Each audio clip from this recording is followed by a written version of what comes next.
সমস্ত বুজুর্গানে দ্বীন, উলামায়ে কেরাম, মুফতিয়ানে ইজাম, মুহাদ্দিসিনে কেরাম, তাবেঈনে ইজাম, আতবাউত তাবেঈন, আসহাবে রাসূল সবাই মিলে যদি আল্লাহ এবং রাসূলের শিখানো শব্দের মতো শব্দ তৈরি করতে চায়, কিয়ামত পর্যন্ত ব্যর্থ হয়ে যাবে। তারা ওই শব্দ তৈরি করতে পারবে না। ওই জন্য দোয়া, আল্লাহর শিখানো দোয়া করতে হবে, রাসূল সাল্লাল্লাহু আলাইহি ওয়াসাল্লামের শিখানো দোয়া করতে হবে।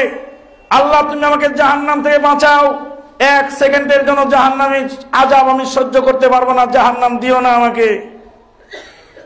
জান্নাত না আছে, জাহান্নামটা থেকে বাঁচতে চাইলাম, এই দোয়া আল্লাহ পাক আমাদেরকে শিক্ষা দিলেন, তুমি জাহান্নামের আযাব থেকে বাঁচো। বলছিলাম বস্তুবাদী চিন্তা চেতনা আর দুনিয়াবী চিন্তা চেতনা, যারা শুধু দিন নিয়ে চিন্তা ভাবনা করে তারা হলো সুফিবাদে বিশ্বাসী, তারা হলো সন্ন্যাসী বৈরাগী এবং সন্ন্যাসী, সন্ন্যাসবাদ, বৈরাগ্যবাদ, সংসার গৃহস্থী ছেড়ে দিয়ে জঙ্গলে গিয়ে সালাদ চট করে, এগুলি সুফিবাদের শয়তানেরাই করে থাকে। কোনো ভালো মানুষ জীবনে কোনোদিন এ কাজ করেন নেই, আর কোনো ভালো মানুষের জন্য করার প্রয়োজনীয়তাও নেই। সুফিবাদীরা বলছেন আল্লাহ নবী সাল্লাল্লাহু আলাইহি ওয়াসাল্লাম মেরাজে গিয়েছিলেন, মেরাজে অনেক দিন পার হয়ে গেছিল, ওখানে খুরকাশি নিয়ে যায়নি, ওই জন্য দাড়ি মুছ লম্বা হয়েছিল। আল্লাহ নবী সাল্লাল্লাহু আলাইহি ওয়াসাল্লাম মেরাজের সুন্নত, দাড়ি মুছ গফ লম্বা হবে, হাতের নখগুলি বড় বড় হবে, গোসল করতে হবে না, সালার চাট পরে থাকতে হবে। এটা হলো সুফিবাদী, এটা হলো মেরাজের সুন্নত। সুবহানাল্লাহ। মেরাজে যখন নবী সাল্লাল্লাহু আলাইহি ওয়াসাল্লাম গিয়েছিলেন, খানা নিয়েছিলেন নাকি? খানা নিয়ে গেছিলেন বেঁধে, পানি নিয়ে গেছিলেন? তো মেরাজের সুন্নত এটা না খেয়ে থাকা, না খেয়ে থাকো, না খেয়ে থাকো, কতদিন চলে? এগুলো হলো শয়তানি কথা, এই শয়তানি কথার কোনো জবাব নেই। বলতেছিলাম যে দুনিয়া দিনকে নিয়ন্ত্রণ করলে মানুষ হয়ে যায় সেকুলার, আর দিন যদি দুনিয়াকে নিয়ন্ত্রণ করে তাহলে মানুষ হয়ে যায় দিনদার। সুফিবাদী এবং সন্ন্যাসী বৈরাগ্যবাদ ইসলাম যেমন সমর্থন করেনি, ইসলাম তেমন বস্তুবাদী চিন্তা চেতনাকে সমর্থন করে নাই। আল্লাহ পাক বলেন আফারাআইতা মান ইত্তাখাযা ইলাহাহু হাওয়াহু, তুমি কি তাকে দেখো নেই যে তার নিজের প্রবৃত্তিকে তার দেবতার আসনে বসিয়েছে, মন যা চায় তাই করে। আপনি নিজের ইচ্ছা মতো দুনিয়া চালাবেন? জি না, দুনিয়াটাকেও নিয়ন্ত্রণ করতে হবে দিনের মাপকাঠি দিয়ে। এটাই হলো ইসলামী শরীয়তের চূড়ান্ত ফয়সালা। তাহলে সংসার ছেড়ে দিয়ে বসে থাকার সুযোগ নেই। সংসার ছেড়ে দিয়ে, যারা বাড়ি ঘর ছেড়ে দিয়ে, স্ত্রী পরিবার ছেড়ে দিয়ে রাস্তার মধ্যে দৌড়িয়ে বেড়াচ্ছেন, জনৈক পীর সাহেব জিকির করে কলব পরিষ্কার করছেন, আর ওনার মেয়েকে ছেড়ে দিয়েছেন, সমাজের লক্ষ লক্ষ যুবকের সতীত্বকে নষ্ট করছে, চরিত্রকে নষ্ট করছে, উনি নিজের কলব সাফ করার কাজে ব্যস্ত। আরেকজন বুজুর্গ 36 হাত পাগড়ি পরে, কিছু থেকে কিছু হয় না, যা কিছু হয় আল্লাহ থেকে হয়, তিনি বসে আছেন জান্নাতের সার্টিফিকেটের আশায়। ছেলে কোথায়, মেয়ে কোথায়, স্ত্রী কোথায়, পাড়া প্রতিবেশী কোথায়, সমাজ কোথায়, সমাজের জন্য কিছু করণীয় আছে, নিজের ডিউটি কিছু আছে, সেই কাজগুলি তিনি করেন নেই, বাস তিনি চলছেন আপন গতিতে।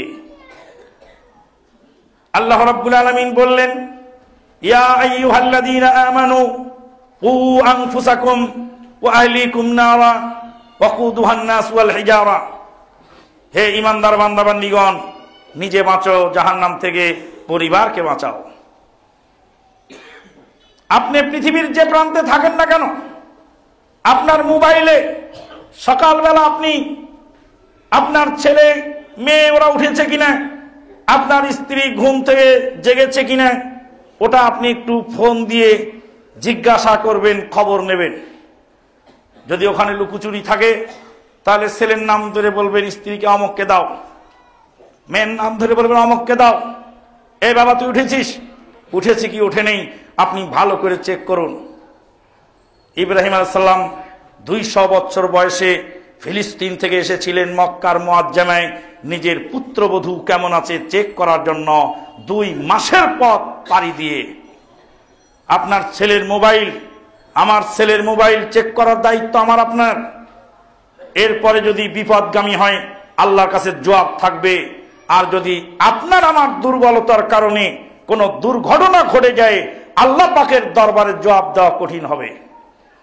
ইসলামের শিক্ষা হলো নিজে বাঁচো, পরিবারকে বাঁচো।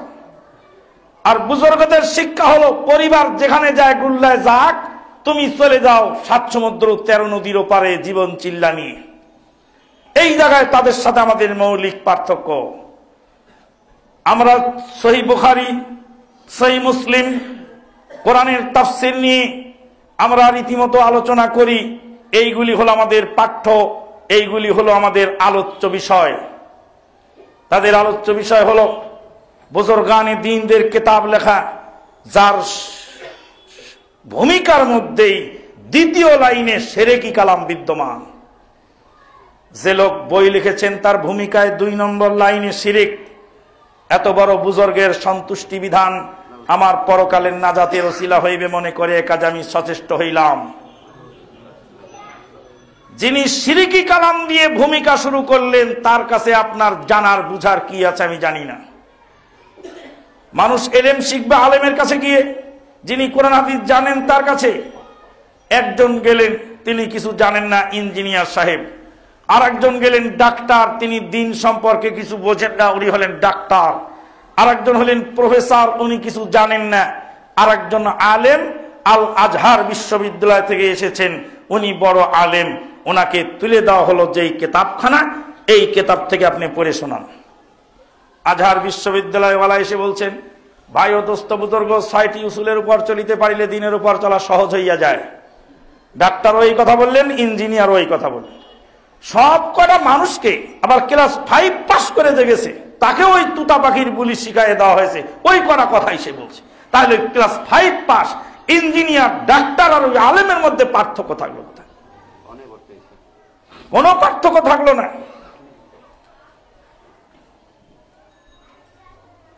আল্লাহ পাক বললেন, ইয়া আইয়ুহার রাসূল বাল্লিগ মা উনজিলা ইলাইকা মির রাব্বিক। হে রাসূল, আপনার রবের পক্ষ থেকে যেটা নাজিল হয়েছে ওটা মানুষের কাছে পৌঁছে দিন, আপনার তরফ থেকে বলার কোনো অধিকার নেই। আল্লাহ পাক অন্য আয়াতে বললেন, ওয়ালাউ তাকাওয়ালা আলাইনা বা'যাল আকাওয়িল লাআখাযনা মিনহু বিল ইয়ামিন সুম্মা লাকাতা'না মিনহুল ওয়াতিন। আমার নবী যদি নিজের পক্ষ থেকে কোনো কথা ধর্মের নামে চালিয়ে দেয়, আমি তাকে ডান হাত চেপে ধরে আমি তার কণ্ঠনালী কেটে ফেলবো। আল্লাহ পাক বলেন, ওমা ইয়ানতিকু আনিল হাওয়া ইন হুয়া ইল্লা ওয়াহয়ুন ইউহা। নবী সাল্লাল্লাহু আলাইহি ওয়াসাল্লাম নিজের পক্ষ থেকে কিছু বলেন না, যা কিছু বলেন আল্লাহর তরফ থেকে ওহী আসার পরে। ওহীর বিধানের প্রচার করতে হবে। আল্লাহ নবী সাল্লাল্লাহু আলাইহি ওয়াসাল্লাম বললেন, বাল্লিগু আন্নী ওয়ালাউ আয়া ওয়া হাদ্দিসু আন বানি ইসরাঈল ওয়ালা হারাজ। আল্লাহর পক্ষ থেকে যা আসে ওটা প্রচার করে দাও। আমাকে ফোন দিয়ে বললেন, আমাদের মসজিদের একজন সদস্য বলেন, মাদানী সাহেব, ওই মসজিদের সভাপতি হলাম আমি। বলেন, মাদানী সাহেব, আমাদের মসজিদে এই এক জামাত লোক ঢুকেছে, তাদের গাঁটটি বুকসা আছে, হান্ডি পাতিল খড়ি টড়ি সব আছে, নিয়ে এসে উঠছে, উঠে এখানে বয়ান করছে। কি করব? বের করে দেবো না থাকতে দেবো? তবে থাকতেও দিয়েন না, বের করেও দিয়েন। কয় সে আবার কেমন? বলুন, দেখেন ওর হাতে একটা বই আছে, ওই বইটা কেড়ে নেন। কেড়ে নিয়ে বলেন, বুজুর্গ এই বই এখানে চলবে না। এই যে সহিহ বুখারী, এই সহিহ বুখারীর হাদিস এখানে পড়ে শোনান। যদি সহিহ বুখারীর হাদিস পড়ে শোনাতে পারেন তাহলে এখানে থাকবেন, আর যদি এই বই পড়েন তো এখানে এই বই পড়তে দেওয়া যাবে না। এই বই হলো স্বপ্নে পাওয়া বই। এর ভিতরে সুন্দরী রমণীর স্বপ্নের গল্প আছে, বুজুর্গের কাশফের বয়ান আছে, একজন যুবকের কাশফের বয়ান। একজন যুবক খানা খেতে খেতে বলেন, আমার মা জাহান্নামে চলে গেছে। বুজুর্গ কত লাখ কালেমা মনে মনে অক্ষ করে দিলেন, সাথে সাথে ও জান্নাতে চলে গেল, ছেলেটা টের হয়ে গেল। সুবহানাল্লাহ, আস্তাগফিরুল্লাহ, নাউযুবিল্লাহ।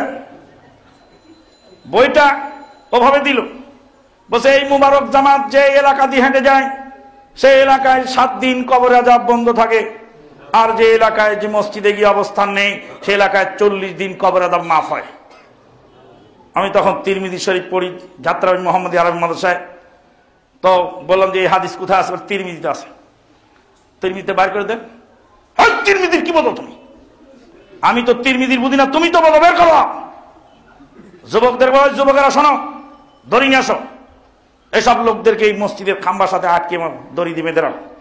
আমাদের আত্মীয় স্বজনের কবরে আযাব যাতে না হয়। যে এলাকায় থাকে সে এলাকার কবর আযাব 40 দিন মাফ হয়, তো এদেরকে আটকায় রাখলে কবর আযাব মাফ হবে। আরে ও বই চলবে না এখানে, ও বই রাখেন। এদের সহিহ বুখারী, এই সহিহ বুখারীর খতম তো দিচ্ছেন বড় বড় মাদ্রাসায়। সহিহ বুখারী বইটা পড়েন, এর মধ্যে সহিহ হাদিস, নবীর কথা, এর মধ্যে কোনো বুজুর্গের কিচ্ছা নাই, মিথ্যা গল্প নাই, বানাওয়াট কথা নাই, আকীদা বিরোধী কোনো কথা নেই। সহিহ বুখারী পড়ান। সহিহ বুখারী ঢেল মারি ফেলে দিয়ে বলছে আমার বই আমাকে দেন, আমি আপনার মসজিদে থাকবো না, চলে গেলাম। বসে আমার মসজিদ থেকে নিজে একাই চলে গেছে। তাহলে এই ব্যাগ সুন্দর হয়েছে, খেদায়ও দেওয়া হয়নি আর থাকতেও দেওয়া হয়নি। বুখারী পেলে যদি আপনি না মানতে পারেন, সহিহ বুখারী যে নবীর হাদিস, এটা তো আপনিও খতম দিচ্ছেন, আমাদের মাদ্রাসাও পড়ানো হচ্ছে, তো এটার সমস্যাটা কোথায়? আল্লাহ পাক বললেন বাল্লিগু আন্নী ওয়ালাউ আয়া, আমার পক্ষ থেকে পৌঁছিয়ে দাও একটি কথা। যদি একটি কথা জানা থাকে আমার রেফারেন্স দিয়ে পৌঁছায় দাও, তোমার নিজের তরফ থেকে কোনো কিছু বলার অধিকার নেই। আমার মতে আমি এটা করব, আমার মতে এটা ঠিক, আমার মতে এটা ঠিক। জি না, চলবে না আপনার মত। ইসলামের মধ্যে দুনিয়ার কোনো মানুষের মত চলে না। বাল্লিগু আন্নী ওয়ালাউ আয়া ওয়া হাদিসু আন বানি ইসরাঈল ওয়ালা হারাজ মান কাযাবা আলাইয়া মুতাআম্মিদান ফালিয়াতাবাওয়া মাকআদাহু মিনান নার। আল্লাহর নবী বলছেন, আমার নামে যদি কেউ কোনো বানাওয়াট কথা বলে, সে যেন জাহান্নামে তার আসনটা খুঁজে বের করে নেয়, কোথায় আছে তার আসন। আপনি বুঝতে পারবেন, আমি বুঝতে পারবো। আপনার পীর সাহেব যা বলেন তার বিরুদ্ধে যদি আমি কথা বলি, আপনি তখন আসবেন লাঠি ভেন্দা নিয়ে আমাকে পিটার জন্য। আপনি কোন নেত্রীর অনুসরণ করেন তা আমি জানি না।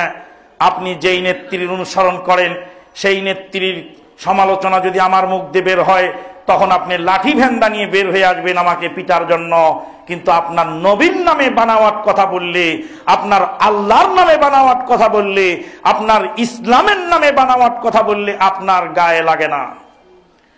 নবীকে গালি দিলে লাগে না, পীর সাহেবকে সমালোচনা করলে লেগে যায়, আপনার নেতার সমালোচনা করলে আপনার লেগে যায়।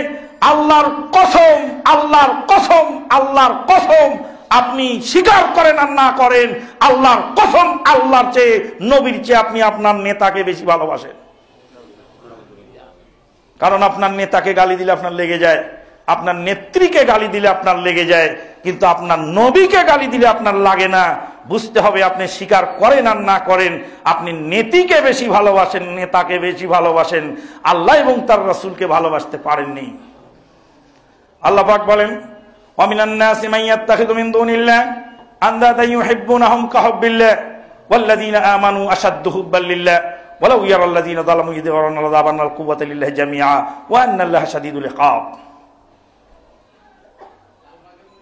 মানুষের মধ্যে কিছু মানুষ আছে যারা মানুষকে ভালোবাসে, আল্লাহর আসনে মানুষকে বসায়, মানুষকে ভালোবাসে, আল্লাহর আসনে মানুষকে ভালোবাসে।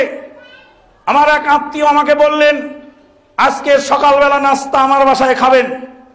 আমি বললাম, তোমার বাসায় আমি নাস্তা খাবো, কিন্তু তোমার নেতা নেত্রীর ছবি নামায় ফেলতে হবে, তাহলে তোমার বাসায় আমি নাস্তা খাবো, না হলে আমি খাবো না। বললেন, সর্বনাশ, আমার বাসায় নেতা নেত্রীর ছবি আছে, আপনি জানলেন কি করে? আপনি নেতা মানুষ, আপনার বাড়িতে যদি নেতা নেত্রীর ছবি না থাকে, আপনি কেমন নেতা? আপনার ছবি নামানো জরুরি, কিন্তু নাস্তা খাওয়া জরুরি নয়। আপনার নেতাকে আপনি যতটুকু ভালোবাসেন, আমি তার চেয়ে বেশি ভালোবাসি। আপনি ফজর পড়েছেন আজকে? পড়েন নাই? আমি আজকে ফজর পড়েছি, আপনার নেতা নেত্রীর জন্য দোয়া করেছি, আল্লাহ যেন তাদেরকে হেদায়েত করে, আল্লাহ যেন তাদেরকে সুমতি দান করে। তাহলে আমি বেশি ভালোবাসি, আপনি ভালোবাসেন। ছবি লটকিয়ে না খান নাম ভালোবাসা নয়। আপনি যে দুনিয়ার মন্ত্রিত্ব পাওয়ার জন্য, আপনি যে দুনিয়ার নেতৃত্ব পাওয়ার জন্য, আপনি যে দুনিয়ার গম এরক পাওয়ার জন্য, আপনি যে দুনিয়ার স্বার্থ আদায়ের জন্য, আপনি যে টেন্ডার পাওয়ার জন্য আপনার নেত্রীকে ভালোবাসেন, তা আমি বুঝি না? আপনার নেতাকে আমি যতটুকু ভালোবাসি সেটুকু ভালোবাসা নিরঙ্কুশ, দুনিয়ার কোনো স্বার্থে নয়। আপনি নেতাকে ভালোবাসেন, সামনের ইলেকশনে আপনি সমর্থন পাওয়ার জন্য নির্বাচনে আপনাকে মনোনয়ন দেওয়া হবে, এই জন্য আপনি নেতা নেত্রীকে ভালোবাসেন আর টাকা দেন। আমি আপনার নেতা নেত্রীকে ভালোবাসি অন্তর থেকে, কারণ ওর মধ্যে আমার দুনিয়াবি কোনো স্বার্থ নাই। আমি যদি আপনার নেতা নেত্রীর জন্য দোয়া করি, ওই দোয়াটা হলো নিঃস্বার্থ দোয়া। আপনি কি ভালোবাসেন? বলছে এটা তো সম্ভব নয়, আপনার বাসায় নাস্তা খাওয়া সম্ভব নয়, জরুরি না, আপনার ওখানে নাস্তা খাওয়া জরুরি নয়। তাহলে কি বোঝা গেল? ওটা সম্ভব নয়, ওটা কলিজায় আঘাত লেগে যায়, কারণ ওখানে কলিজার ভিতরে ঢুকে আছে। কলিজায় আঘাত লেগে যায় গো, কলিজায় আঘাত লেগে যায়।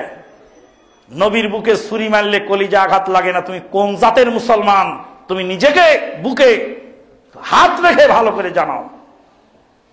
বন্ধুগণ, তার মানে এই নয় যে নবীর বুকে আঘাত করেছে, নবী সম্পর্কে সমালোচনা করেছে, এই জন্য পুলিশ দায়ী, পুলিশকে যায় পেটো। জি না, পুলিশকে পিটার অধিকার আপনার নেই। কে ভুল করেছে ভুলের খেসারত সে দিবে। গাড়ি ভাঙার অধিকার আপনার নেই, গাড়িতে আগুন দেওয়ার অধিকার আপনার নেই, রাস্তা ব্লক করার অধিকার আপনার নেই, গোটা দেশকে অচল করার অধিকার আপনার নেই। যে সবল সে প্রতিবাদ জানাবে, আর যে দুর্বল সে সবুর করবে। যে অপরাধ করেছে তার কাছে গিয়ে প্রতিবাদ জানাবে। আল্লাহ পাক আমাদেরকে কবুল করুন, আল্লাহুম্মা আমিন।